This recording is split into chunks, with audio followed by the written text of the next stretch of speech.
Бісміллә. Кеп қалдыңдар ма не? Сәлем достар, сәлем Авадикус көрермендері. Мен үйіме қош келдіңіздер. Бүгінгі видеода кішігірім рум-тур емес енді, аула-тур. Так, неден басайын? Неден басайын? Нені таныстырып кетейін? Сырт дегенде, бізде дарбаза, сыртқа шығатын есігіміз байқағандай шыңы, бірақ ортада керемет мынандай қалың қаңылтыр бар. Арғы бетте шыны, бергі бетте шыны. Яғни бұл орысша айтқанда жаңа каленное стекло дейді. Мына шамалы көрдіңіздер ма? Шамалы тонировка құрылған. Ал арғы бетін көретін болсақ, көрейік арғы бетін. Мына беті, яғни айна. Яғни бір көкшілдеу, сондай бір керемет түсті. Айна әдемі болып тұр. Менің өзімнен қайнатам істеді. Өзі мықты ұста. Көмекшілермен бірге осыны темірді алдық былтыр базардан. Осын барлығын құрып, тамашая өте бір хай-тек стиль дейді ғой. Майнкрафт ойнайтындар түсінесіздер. Хай-тек стиль, үйде кәкіштік сигнализация, домофон барлығы бар. Яғни басасыздар. Төбеде сигнализация дегендей. Ішкі беті осындай, көрдіңіздер ма? Мына екі стеклоның ортасында осындай қаңылтыр бар ғой. Тамаша кеткен, әдемі кеткен автомат пультпен. Гараждың пульті бөлек, мынаның пульті бөлек, автоматикасы. Сосын енді мына жер, мысалы, брусчатка келейік. Брусчатканы осы Қызылорда қаласынан алдырдық. Негізі Шымкенттен алдырамыз ба дегенбіз. Бұндай Қызылордадан таппаған едік. Осыдан 2 жыл бұрын бір дос бала осындай брусчатканы жасаған еді. Яғни Түркістан, Шымкент жақтан алдырған еді. Ол кезде жоқ түгіл. Биыл Құдайға шүкір, Құдайға расып, Қызылордадан да табылды. Шымкенттен алдыратын болсақ, бізде негізі келу жағы шамалы қымбат болады түгіл. Манипулятор деген бір барғанға 150-200 мың сұрайды. Бұған деген бізге қателеспесем 6 рейс кетті ғой, жалпы айтқанда. Сол брусчатка осындай түрлі түсті, тоже хай-тек стиль. Үйге сәйкестендіріп алдық. Енді ой өрнегі бар брусчаткалар бар түгіл. Енді олар көлемінде үлкен плитка, бірақ ондайға қызыққан жоқпыз шыны керек. Өз басым минимализм жақсы көрем. Яғни хай-тек стиль, минимализм сондай нәрселерді жақсы көрем. Сосын негізі жалпы мына жақ до конца соңына дейін брусчатка болып кететін еді. Бірақ мен үй жақтың ауланың планын, барлығын жоспарын, яғни ландшафтный дизайн дейді ғой, барлығы өзімнің идеям. Толықтай өзімнің идеям. Байқаса не көріп тұрсыздар, барлығы өзімнің идеям. Бірақ менің Ринат деген Атырауда архитектор досым бар. Өзім досым, бауырым. Сол архитектор, яғни программа арқылы осының визуализациясын іске асырып берді. Біз сыртқы ауланы мысалға шілде айында бастасақ, яғни брусчатка, стяжкіден бастап, оны қыста, яғни қаңтар оқиғасы болған кезде босқа өтпей, сол қаңтар оқиғасынан кейін қыста жасап тастаған едік. Яғни визуализациясын уже біз қалай болатын барлығын сол кезде елестетіп жүрдім уже. Сол мына жерде мысалға мен келген кезде, яқтан кіресіз ғой, мысалы кірген кезде іш пыспас үшін мына жерге осындай можжевельник және де 2 юбка деген андай пальма сияқты ғой, мини пальма, сондай егіп қойдық. Сосын мынаның барлығы ақтас, мына ортасы газон болады. Ақтас көріп тұрғандай, бұны мен Алматыдан алдырдық. Мына көріп тұрғандай. Шебень ғой енді, ақ шебень. Бұл жақта жоқ ондай. Сол керемет ландшафт дизайн. Алдында мен түсіріп қойғам. Сол кадрлерді қазір араластырып түсірем ғой. Қазір қар жауып кетті, мынаның бәрі көрінбей тұр. Сол енді мынаны байқағандай, бұл енді келіншегімнің идеясы. Именно осы периланы осындай қылып қою. Қараңыздар, көбісі ойлады ағаш па деп. Алдын ғана Адикус пен құрылыс деген құрылысқа қатысты YouTube арнамыз бар. Сол жақта комментарийде көбісі мынаны ойлайды екен ағаш деп. Себебі қалың, ағашты бояп қойған шығарсыздар деп. Жоқ, бұл ағаш емес, бұл кәдімгі темір, қалың. Соны осындай үйдің дизайнына сәйкес, яғни тоже хай-тек стильде жасап қойдық. Мынау керемет. Сосын Әбу төбеге қарай шықсаң, мынау бізде достар алдыңғы терраса. Міне, алдыңғы терраса. Мынау есік. Құмашшын ба? Кіреберіс. Сосын кіреберіс есік болсын, жалпы терезе болсын байқап атқан шығарсыздар. Мынандай бір керемет. Яғни рамкілер бар. Бұл темір, қаңылтыр темір. Бұны біз арнайлатып сварщиктерге, ұсталарға жасаттық. Бұл да өзіміздің жалпы идеямыз. Сосын бұның бір плюсы достар. Мына жерде мысалы кірпіш өріліп тұр ғой, 2 қатар. Сол кірпішті жауып кетеді. Төбесі мысалы көрініп тұрады. мына қазір тек екі шеткі беткейлері ғана көрініп тұр ғой кірпіштердің. Мына жер болса кірпіштің төбесі көрініп тұр да, ондай әдемі емес. Соның барлығын листпен жауып кетті. Мына жердің бәрін листпен әдемі болып жауып кетті. Енді ұнап жатса лайк басып кетіңіздер достар. Тіркелмегендер болса парақшаға тіркеліп кетіңіздер. Мына көбісі сұрап жатыр, неге екі есік деп. Алдыңғы жаңа Адикуспен құрылыста. Мен бірінші рет осы сыртын толыққанды түсіріп тұрмын. Әлі ішін түсірген жоқпын. Неге екі есік деп сұрап жатқандар айтайын, мынау біреу гараж. Яғни мынау гаражға анау кәдімгі входной есік. Бұның енді жаймен құдай қаласа келеміз. Кейіннен енді план бойынша мына жерде скамейка болады. Мына жерге неше түрлі вазада гүлдер егіп қоямыз. Жаңағыдай пальма, мини пальмалар сияқты шығарып қоямыз. Ертең кірген кезде әдемі болып тұрады. Сондай оймен жалпы жасалған алдыңғы терраса. Мына жерде көріп тұрғандай кішігірім мини бау-бақша. Гүлдер әлі гүлдеп тұр. Қаңтар айы жақындап қалды, әлі гүлдеп тұр. Мынаны көріп тұрғандай міне шөптер, көгал шөптер қардың астында қалып қойды, міне ұштары шығып тұр. Қазір енді ана жасыл кездегі нелерін қоям ғой. Байқап отқандай мына жерде Г-образный жарықтар. Негізі түнде түсіру керек еді. Г-образный жарық. Бұл да өзімнің идеям. Яғни сол дизайн жасаған кезде полностью барлығын айтып оттым. Шеттерін барлығы ақтас, айналдыра ақтас. Бұны ініміз екеуміз өзіміз жайдық. Түнде енді. Тамаша болды түнде. Керемет көрініс. Можжевелі қыста да жасыл өсімдіктер, енді қылқан жапырақты ағаштар ғой, талдар. Мынаның өзі 7-8 метрге дейін өседі, үймен бірдей болады құдай қаласа. Амандық болса. Сосын достар, байқағандай, мынау біздің сыртқы шарбағымыз, яғни сыртқы алдыңғы шарбағымыз, төбесінде крышалар көріп тұрсыздар. Бұны да арнайлатып істеттік. Сосын Қызылордадағы мықты ұстаз жігіттер жасап берді. Осыны өзіміздің қазақ бауырларымыз тамаша. Байқап отқан шығарсыздар, мынаның ешқайсының тоғы көрінбейді. Барлығын үйдікі болсын, қандай да бір тоқ болсын көрініп тұрған жоқ, байқадыңыздар ма? Жердің астымен кеткен.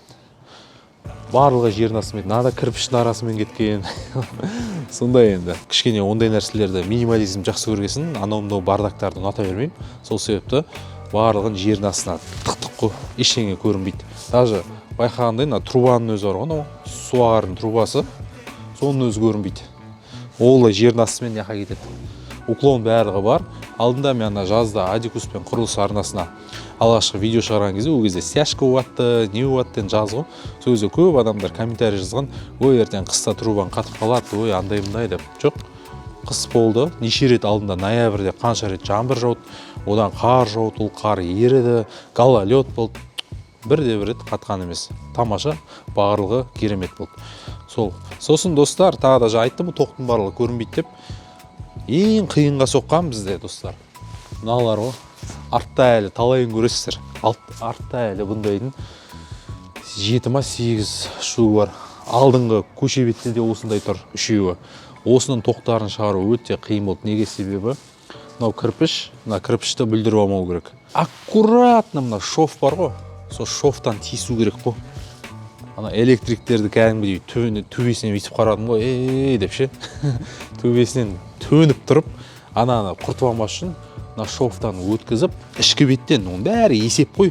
Соның бәрін өткізіп, слақтың астында алып қойды, ішкі беттен өтіп тұр. Осы еще бұның жағатынын креверс бөлмеден жағамыз. Анау кухнядан шығып тұр. Барлығы есеппен болып, алмазный дискпен бүйтіп, кішкене шел жасап, осының тоқтарын бәрін өткізіп, осының барлығын қойдық достар. Мынауда да жердің астына кеткен тоғы. Тоғын бәрі жердің астында. Өте қиын болды енді, бірақ сол қиыншылыққа былайша келген кезде енді қиын болды барлығын іске асыру үшін. Талай бригадалармен ұрыстық, қырылдық, осыны істейсің дедік жаңағыдай. Дегенмен де орысша айтқанда оно того стоит сияқты, достар. Қалай ойлайсыздар? Мынаны байқаған шығарсыздар. Бұл бізде фундаменттің сыртын. Мен о баста негізі гранит жапсырамыз ба деп ойладым. Гранит, яғни сварклеп арматурамен. Дегенмен де гранит ұнамай алды. Себебі танысымызда салған екен, фундамент сияқты болып қалды. Оның түсі сол серый ғой, онша әдемі болмайды екен. Мен интернеттен қарап, наны қарадым. Интернеттен қарап, наны қарадым. Сосын осыны жасады. 2 слой кафельный клей жақты, одан мынандай узор шығарды, сосын оны краскіледік, әбден жақсылап, жаңбырға төзімді, қарға төзімді, 10 жылдап, 20 жылдап тұратын краска ғой, соны краскілеп, одан кейін үстін тағы лактадық, тамаша болды. Тұрғанда кірпіштердің ешқайсысы көрінбейді. Мынау бізде достар байқағандай техникалық бөлім. Алдыңғы және де артқы үйдің қабырғасында ешқандай да техникалық, яғни кондиционер, пеш сияқты көзге жаңағыдай ыңғайсыз көрінетін нәрселер стенадан, қабырғадан шығып тұрған жоқ. Оның барлығын мен боковойға, адам онша көре бермейтін жерге жібердім. Техникалық бөлім дейікші, қараңыздар. 1, 2, 3 кондиционер бар, сосын 4-ші, 5-ші кондиционер наоборот арғы бетінде. Яғни алдыңғы артқы бөлімнің фасадын құртқан жоқпыз. Сосын мынау котельный пеш міне форылдап шығып тұр.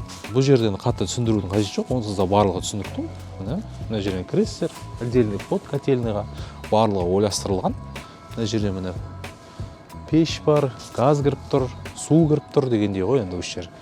Сосын нені түсіндіріп кетейін, яғни шарбақты. Бұл профнастил деген материал, яғни қымбат қаңылтыр, бірақ біз қыста бұны арзан бағамен алып қалдық. Негізі жазда өте қымбат. Осыны алып қалдық. Бұл анау шатыр сияқты профнастил емес, бұл кәдімгі оригинал профнастил. Сосын негізі бұл жердің жері, достар, мына жердің жері өте төмен болды. Мынаның өзін біз 1 метрге көтердік. Қаншама құм, КамАЗ құм кетті, мына жерді көтердік, міне көріп. Мынау негізі мына жердің фундаменті, мына жердің іргетасы, қазір мынандай болып шығып тұр ғой. Негізі құйылған кезде, достар, осындай оған. Көрдіңіздер ме, қанша көтерілген. Мына жердің өзі астында осындай түгіл. Барлығын сол былтыр наурыз айында бастадық. Барлығын угольдігін қақтырып, стойкілерін барлығын жаңадан алып, 2 ортаны осыны құйып жасадық. Достар, мынау бізде артқы бөлім. Міне артқы бөлім.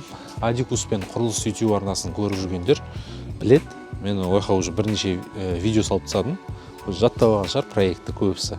Мынау бізде артқы бөлім. Бағанағы айтқан нелер, светтер анау ғой. Көрдіңіздер ме? Арғы бөлмеде барлығында бар.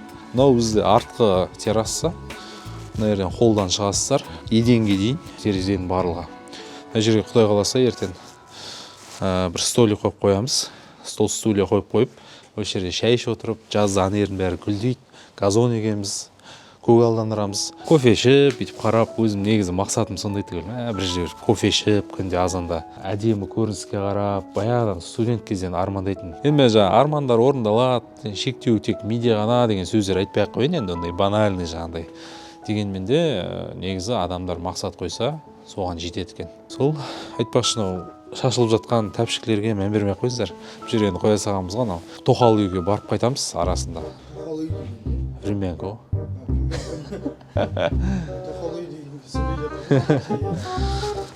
Сосын достар, мына терезелер 3 метр, ені 3 метр, биіктігі енді қараңыздар, мен қолымның өзі жетпей тұр. Сол төбені таныстырып кетейін айтпақшы. Төбе бізде светтер, осының барлығында үй арқылы кәдімгідей потолокты тесіп, сөйтіп барлығын іске асырдық. Осындай бір детальдар көп қой үйде, достар. Детальдар көп. Кішкентай деталь, бірақ керемет сән беретін, керемет көрініс беретін детальдар, мысалы, светтер шығып тұр, төбедегі мыналар. Осыны жасайтын кезде көбісі қарсы болды. Үй салған кезде, Құдай сақтасын, ақыл айтқыштар өйіп кетеді, ой, не істейсің? Ортағандай дөй бір светтер бар ондай. Сондай қоя салсай деген сияқты. Мен ондай қойғым келген жоқ. Маған ең маңыздысы эстетика болды да, эстетика. Қараңыздаршы, жақта мысалы 5 штук болып тұр, 5 штук. Қандай әдемі болып көрініп тұр. Аспанға өйтіп қараған кезде, түнде жаққан кезде вообще тамаша көрініс береді. Бесеуі 5 жақтан өйтіп тұрады ғой. Алар жаққан кезде мүлдем керемет көрініс береді. Сондықтан да сондай бір детальдар мен үшін маңызды болды. Мына кафельге келетін болсақ, кафель арнайы далаға арналған кафель, матовый, міне ешқандай да тайғанамайды да, ешқандай да тайғақ емес, өте керемет, сондай бір арнайы сырттан алынған. Сосын бір плюсы, достар, мынау терезе туралы айтып кетпеппін, осындай москитный сетканы көрдіңіздер ме? Әр терезеде осындай. Неге бұндайын қойдық? Себебі кәдімгі массаға арналған сетка қойса, ол сәнді құртып тұрады да. Ал мынау сәнді құртпайды, керек болса жаздың күндері ашып қоясың, жауып қоясың дегендей. Сосын достар, біз мына жерге толыққанды баспалдақ қылып жердік. Көгалдандырсақ, мына жерде балалар әйтеуір өйтіп отырып, қарап көрініске сөйтіп жасап отыратын. Және де талдарды да өзім отырғыздым. Енді мыналарды тапсырыспен отырғызбайды, бірақ қалған 10 талды жеміс ағаштарын барлығын өзім отырғыздым. Мен мына жерді түсіндіре кетейін. Бұл да проект өзімдікі. Сол наурыз айында мына жердің бәрі бардак болып жатқан кезде өзім қазық қағып, осының бәрін сызған тұғым. Мына жерде именно осы жерді біз кең қылған себебіміз, ертең той болып жатса, әйтеуір адамдар жүреді, отырады дегендей шамалы кең қылып. Ал ар жағын тек 2 метр ғана алып қойдық. Сосын ортаға бау-бақша 10-да 10,5 тұрғандай айналған бәрі міне ақтастар. Сосын бұл ақтастардың өзінде, достар, мына угольник, бұл жайдан жай өзі тұра бермейді. Угольник қақтырдық, айналдыра угольник, антрацит деген түске краскілеп, тастардың бәрін өзіміз жайдық. Сол мына жерде бордюрчик и айналғанның барлығын көріп тұрғандай алдыңғы аула сияқты шамдар. Түнде енді көрініс деген тамаша ғой. Сол талдарға келетін болсақ, талдарды өзіміз отырғыздық. Мынау бізде шие, черешня, мына бетке яқтан бастайықшы ең бірінші. Бұл жерге мына жеміс ағашы емес. Мынау бізде катальпа деген, яғни тез өседі. Бір маусымда, яғни көктемнен бастап күзге дейін, бір маусымда 3 метрге дейін өседі. Яғни мына жердің өзі қазір менде бірде 40 болса, тағы ойлаңыздар, тағы 3 метр өседі. Ол көшет қой, биылғы көшет. Бұл неге бұны тез өсетіндерді бияққа қойдық? Себебі ертең мына террасаға көлеңке түссін деп. Тезірек көлеңке түссін, мына жердің бәрі көлеңке болсын деп. Сосын мынау бізде ясень деген ағаш. Бұл да тез өседі, және де жан-жаққа таралып көлеңке беретіндей өседі. Мынау бізде катальпа, анау бізде тағы да ясень. Мына жақта бізде өз жеміс ағаштар басталады. Мынау бізде шие, черешня, және де шие. Мына бетке тек қана шиені ектік. Ертең мынаның барлығын Құдай қаласа көктем болса қиямыз, қиып әдемілеп түзу кететіндей қылып, пальма сияқты тек төбесі ғана өсетіндей қылып келтіреміз. Мынау бізде катальпа, мына жаққа көлеңке түсу үшін ектік. Мынау бізде кәдімгі сары өрік. Бұны да ертең мынаның бәрін кесіп тек төбеге өсіреміз. Мынау тағы да катальпа, мына жаққа көлеңке түссін деп, мына терезеге. Барлығы енді ойластырылған ғой. Мынау бізде абрикос. Сосын анау катальпа, анау өсімдіктерге көлеңке болсын деп. Сосын мыналар бізде алмұрт, алма. Яғни сары алмұрт, жасыл алмұрт, сосын қызыл алма и жасыл алма. Или сары алма. Ұмытып қалдым даже. Ол бақшада барлығы ойластырылған. Яғни су құбыры барлығы жүргізілген, фонтанчиктер көріп тұрғандай. Әр 2,5 метр сайын айналдыра барлығында көріп тұрғандай. Осындай су шашатын фонтанчиктер. Мына жерге далаға да бір колонка керек деп әдемілеп керамограниттен қатып қапты. Бұны жауып қойдық біз. Баздан астынан жауып қойдық. Осылай колонка қойдық. Сосын сіңіп кетсін деп, яғни тастар арқылы огородқа құйғызып, мына жердің барлығына ақтас шайып қойдық. Аналарды көріп тұрсыздар ма? Забордың шарбақтардың төбесіндегі тұрған әр 2 метр сайындар.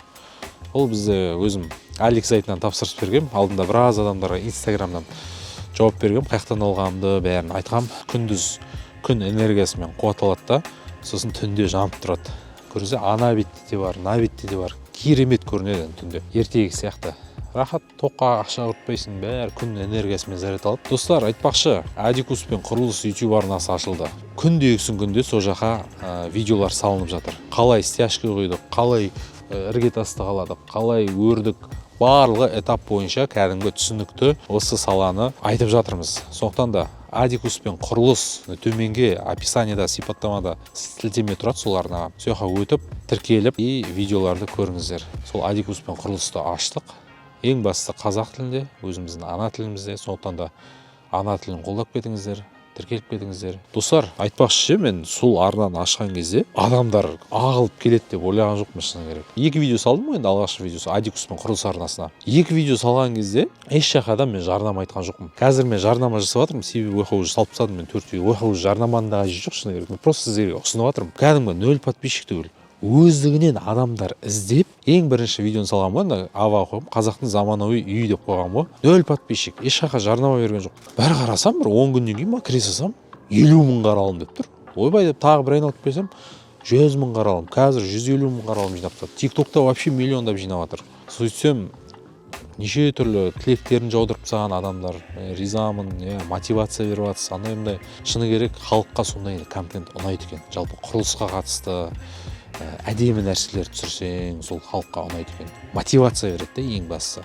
Сол себепті сол арнаны мен дамытам, жалғастырам деп шештім. Уже 4 видеом шығып тастады. Керемет, қаралым барал тамаша. Егер де сіз білмесеңіз, онда сипаттамаға сілтемесін қалдырып кетем. Сіз де солардан көрмен атаңыз. Алынше жалғастырайық. Сол далаға біз бірнеше жерге далаға тоқ қалдырып кеттік. Защиткасы бар, көріп тұрғандай. Тоқтың барлығы жердің астымен келіп тұр. Достар, көріп тұрғандай, міне үйдің суағарын су тікелей осы жердің астымен, яғни бау-бақшаға кетеді. Ертең Құдай қаласа мынаның барлығы көгалдандырылса, тамаша болатын сияқты, мен ойымша. Сосын одан бөлек анағанда шланг жалғау болады, анағанда шланг жалғау болады. Еще жердің астымен аяққа таралған сулар. Мына жерде жауға болады, аяқта жауға болады. Барлығы енді ойластырылып, әдемілеп істелінді. Сосын енді біздің тоқал үйіміз, навес амандық болса, Құдай қаласа, мына жерге кәуап пісіретін, сосын бір кішкентай қазан, екінші үлкен қазан деген сияқты сондай бір керемет. Осы үйдің кірпішіндей, кірпішпен үлкен қып пеш өрдіргіміз кеп тұр навестің астына. Байқағандай айналған барлығы камера. Тоқал үйінде фундаменті негізі осындай биік түгілше. Енді мына жақты біз көтердік қой барлығын. Былтыр салып қойдық, былтыр өріп қойдық. Сосын көтергесін осындай. Бірақ маған шыны керек, маған өзіме фундаменттің тіпті көрінбесе, керемет. Европада мысалы фундамент көрінбейді. Сосын Астанадағы жаңадан салынып жатқан жилой комплекстер олардың да фундаменті жоқ. Байқайсыздар ма? Бірден кіресіздер, стеклянный есік жерге дейін тұрады. Фундаменті көрінбейді. Тамаша да. Хай-тек стиль сондай ғой. Сосын байқадыңыздар ма? Үй жақта бірде-бір күрек жоқ, бірде-бір жаңағыдай неше түрлі бардак жоқ. Неге? Себебі арғыда біздің участок қой, ар жағда. Ар жағда біздің. Яғни боққора деген нәрсе бар. Қазақтарда боққора дейді ғой. Сол боққора.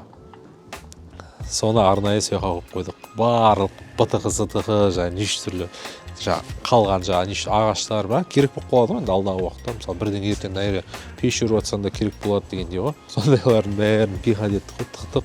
Камера, кәкіштік камера түсіріп тұр. Үй жақтың барлығы цифровизациядан өткен.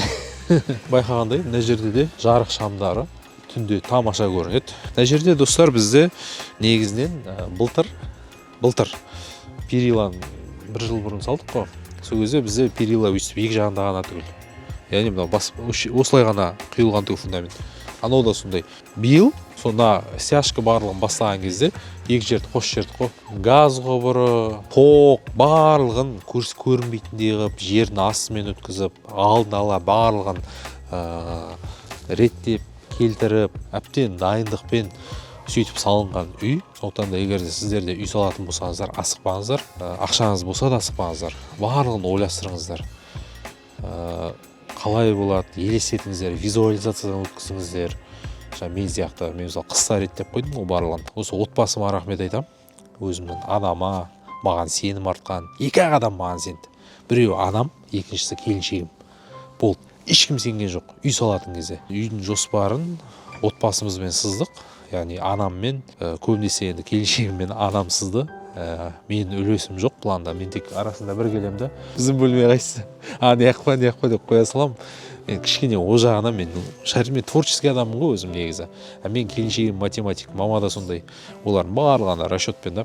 Мен тек жаңағыдай эстетиканы жақсы көремін. Так, мынандай болса екен, дизайн сияқты нәрселер. Ал жоспарды осы анашым мен келіншегімсіз қараңыздар. Коробка емес, байқадыңыздар ма? Мынауда коробка болатын еді. Бірақ бұрыштар көп көрдіңіздер ма? Мысалы, бүйтіп кетеді да, террасаға дік кіріп кетеді. Алдыңғы бөлімде вообще бұрыштар көп. Гараждан былай бұрылады, кіріп кетеді. Одан бүйтіп кіре берсесі қайттан бүйтіп шығады да, қайттан былай. Бұрыш қоссаңыз, үйіңіз әдемі болады. бүйтпейді төрт бұрышты қыласамыз. Үй салып жатқан кезде де кей кезде енді шаршап кетесің ғой. Не істесем болады мынау? Қашан бітеді? Жынданып жүресің кәдімгідей. Вот сондай кезде әйтеуір келіншегім бар, мамам бар, шүкір әйтеуір бітеміз. Ел қарап тұр, бәрі қарап тұр, мыналар бітіре ала ма деген сияқты. Енді шынымен сыни көзбен қараған адамдар өте көп. Бітіре аласың ба, үйінде жатыр деп кекетіп сұрайтындар. Шүкір, Құдайға шүкір, аман есен бітірдік, аман есен кірдік. Құдайға шүкір, үйіміз Ташкент болып тұр. Барлығы тамаша.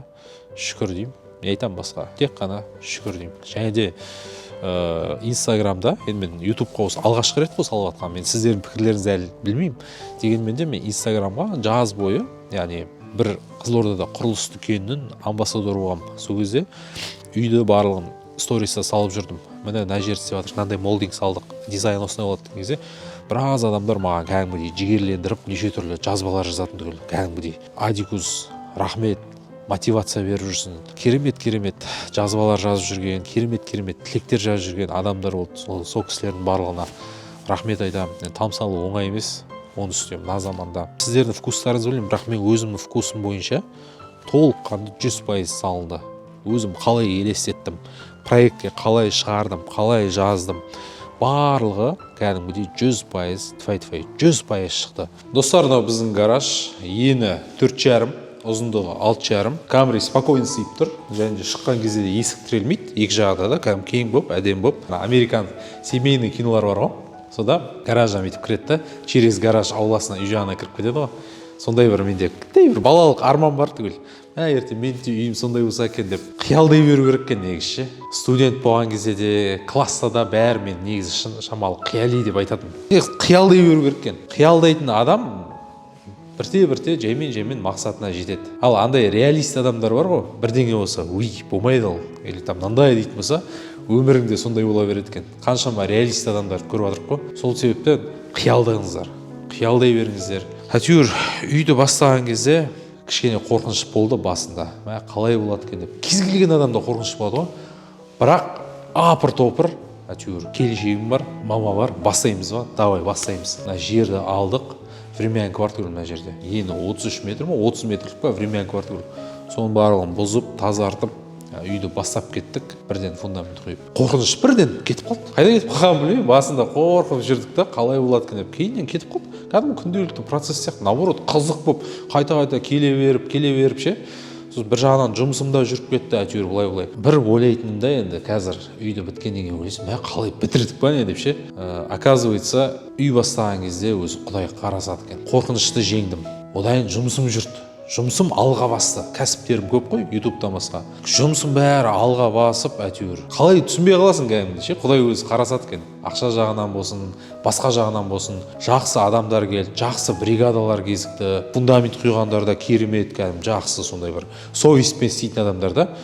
Өргендерде керемет, Ресейде істеп келген ұсталар, крышевиктерде сондай, әйтеуір дүкендерге барғанда да әйтеуір алдамайды, етпейді, жақсы адамдар кездесіп ше. Бәріне Құдай қарасты. Өпентте өсіріп жатырық, машинада алып үлгеріп жатырық арасында. Бәрі әйтеуір жақсы болып кетті да. Үйді салып жатқан кезде алдық қой, нағыз. Былтыр жаңа жылда алдық осы машинаны. Как раз сыртын көтеріп бітіріп қойғанбыз, заборын барын. Ішін наурыз айында бастайтын болдық. Бірақ мынаны желтоқсан айында алып қойдық. Әйтеуір барлығына үлгеріп жатырық, шүкір. Оның енді ютубтың керемет септігі бар. Ютубта қаншама жарнама келді, одан қаралым бар, әйтеуір.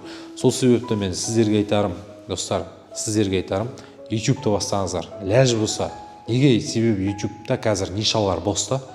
Қаншама ниша бос. Кез келген бар, сварщик бол, жиһазшы бол, мұғалім бол, доктор бол, YouTube канал ашсаңыздар, сіздерге лицо пайда болады, сіздерге қосымша ақша келеді, қаралымнан жақсы ақша табасыздар, одан бөлек жарнама келеді, одан бөлек сіздің услугаңыз қымбаттайды, лицоңыз болғасын, оқушыларыңыз көбейеді, клиенттеріңіз көбейеді. YouTube'тың пайдасы зор. TikTok, мысалы Instagram'дар сіздерге миллион қаралым жинасаңыздар да бірде бір ақша бермейді. Ал YouTube кез келген бір просмотрдың өзіне сізге ақша береді. Сол себепті ютубты бастасаңыздар, дәл қазір бастасаңыздар үлгересіздер. Ертең бірақ жарты жыл, бір жылдан кейін бастасаңыздар үлгермейсіздер. Неге? Себебі мен Инстаграмға тіркелгендер білетін шығар. Мен Инстаграмда өзім ютуб үйретіп жатырмын, яғни сабақ. Клиенттер сол жақтан келеді, оқушылар сол жақтан келеді.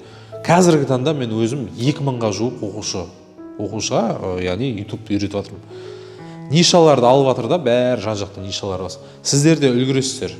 Сіздер де қазір бастасаңыздар үлгересіздер. Бірақ ертең жарты жыл, бір жылдан кейін уже нишалар бос болмай қалады. Сол себепті достар, мынау тұрған WhatsApp нөмір, яғни осыған жазыңыздар. YouTube'дан келдім, YouTube'ды үйренгім келеді деп жазыңыздар. Сіздер де бай болыңыздар, сіздер де YouTube'пен айналысыңыздар, табысты болыңыздар. Қазір бір айлыққа қарап қалатын заман емес достар. Неге YouTube? Өйткені YouTube реально ақша береді да. Одан сіздер жарнама келеді, неше түрлі компаниялармен контрактқа отырасыздар, жақсарып кетсеңіздер. Одан бөлек сіздерге клиенттер келеді. Ал TikTok, Instagram'нан болады, только для лица. А ол қаралымнан, ондайдан ақша түсірмейді. Сол себепті YouTube'ды үйреніп, менің командама қосылыңыздар. Вообще өзім туралы негізі айтқым келмейді. Мінезім, табиғатым сондай. Как будто бір кішкене бір өзімді мектепте мен осындай едім десем, бір мақтанып тұрғандай бір сезінемін да. Мұғалімдердің отбасында өскен адаммын. Мұғалімдер қандай? Мұғалімдер балдарын айтады: қарапайым бол, скромный бол, мақтанба, өйтпе, бүйтпе, сөйтпе, ырымға сенеді дегендей ғой енді. Әбден сондай тәрбиені алғасын ба, бір кішкене бір өзім туралы айта бастасам, ыңғайсызданам ше. Біреудің алдында бір жоғарғы көрсеткім келіп тұрған сияқты сезінемін. Дегенмен де енді айта кетейін, мен оқушы кезден сондай бір қасиет болды. Алда ғана жүрсем екен деген ше. Ортада емес, артта емес, тек қана алда ғана жүрсем екен деген бір қасиетім болды. Бірдеңені бастасам, соңына дейін апарам. Немесе ананы істеймін деймін ба, соны істеп түбіне жеткенше соны істейтін түгім. Сол сияқты мына үй болсын, немесе YouTube болсын, в общем, өмірімде қандай жетістіктер бар, медальдар алып жатырмық неше түрлі, барлығын қарап отырсақ соңына дейін апардық. Бір жағынан мен ойлаймын, кішкентайымнан маған миыма мына нәрсені құйған түгел. Мен өзім әкемнен сол 2-3 жасымда айырылдым. Содан бастап мен миыма мына нәрсені құйды да, ата-анам. Әжем бар, мамам бар, сенің әкең жоқ. Сенің әкең жоқ, сен тек өзіңе сен, сенің бауырың жоқ туған, тек қана өзіңе сен. Сол себепті мен сабақты жақсы оқыдым. Сабақта да лидер болып, активный болып, мектепте де бүкіл КВМ болсын, жан жақта жүре берем ше. Кішкентайымнан ақша таптым. Windows установить етіп беретінім сол кездер ғой, 2007, 2006-та интернет кірмей жатса, жұрттар сол кезде интернет енді шығып жатқан түгел. Модемдердің настройкасын істеп берем, әйтеуір кішігірім ақша болса да. Әйтеуір ауылда сондай тірліктер істеп жүрдік. Одан универ болған кезде де, универде оқыған кезде, в общем, қай жерде жүрем, ақша табу ғой. Сіздер қалай ойлайсыздар? Дұрыс қасиет па, дұрыс емес қасиет па? Общагаға бардым, тұрамын да, так, не істеуге болады. Вроде бәрі общагада жүр да, мысалы жатақхана тұрып жатыр да, мен тұрамын да, кісілерге шашып тастаймын ғой комнатадан. Сөйтіп түнімен келеді, бәрі тоқылдатып, кісертетпеш, өйтіппеш деп. Сонымен распечатка істеп берем, антивирус жасап берем, одан тойға шығып кетем, орныма қасымдағы общагада бір баланы қалдырып кетем орныма. Фотограф болдым, камера болдым. Астанада жүрген кезде Шарын деген базар бар. Сол жақтан кәм Қазанға 5-те барып, оптовиктер келеді, жан жақтан Сарыағаштан келеді, там Қырғызстаннан келеді. Ерінбей таңғы 5-те барамыз, досым бар қасымда. Өзіміз еще медакадемия студентпіз ғой. Таңғы 5-те барып, сояққа Шарын деген базар әлі бар шығар. Свежийларды алып аламыз да, левый берікке апарып соны сататынбыз. Соны және ақша қосып, левый беріктің магазиндеріне таңғы 8-ге дейін апарып өткізіп сататынбыз. Сондай нәрселермен айналыстым. Охранник болдым. В общем, істемеген нәрсе жоқ осы уақытқа дейін. Енді өзім стоматологияны оқығам, сөйтіп стоматологияны да до конца апарып, до конца бітірдім. Мен өзім дипломым бар, жоғары стоматолог, врач, дәрігер деген Ақтөбені бітіп. Одан Ақтөбеге өсіп өттім. Одан кейін тағы да екінші жоғары дипломым бар, яғни заңгерлік. Екеуінде соңына дейін апардым. Мейлі болмай ақ қояйын стоматолог, мейлі заңгер болған, бірақ соңына дейін апардым да, соны жарты жолдан тастап кеткен жоқ. Сондай бір қасиет бар. Сол сияқты үйде де бастадым ба, енді талай стресс болды, бұған жоқ емес болды. Дегенмен де соңына дейін апарып, соңғы кіттай бір детальға дейін апарып, мысалы мына жер көбісі айтты: ей, не істейсің брусчатканы деді. Стяжка тұр ғой деді. Брусчатканы кетесің, стяжка көп тұрасың. Жоқ дедім, брусчатка болады деді. Зачем деді, анау зачем, мынау зачем, үйдің ішін дұрыстап алсай. Жоқ, үйдің ішінде дұрыстаймын дедім, сыртында дұрыстаймын дедім. Негізі сыртын үйдің ішінен ерте бітірдік, шыны керек. Ананың барлығын не істейсің деді, крышаларын барлығын. Кірпішпен ақ әдемі болып тұр ғой. Жоқ, ондайды да істеймін. Сыншылар енді көп болды өте. Бар нәрсені айтып жатырмын ше, сіздер мақтанып жатыр деп ойлап қалмаңыздар. Сол сияқты сіздерге де айтарым, еш нәрседен қорықпаңыздар. Бұл өмірде ештеңеден қорқудың қажеті жоқ. Ең бастысы шектеуді алып тастаңыз. Еш нәрседен қысылмаңыз, ұялмаңыз. Істеймін деңіз болды. Істей алмасаңыздар, істеймін деңіз.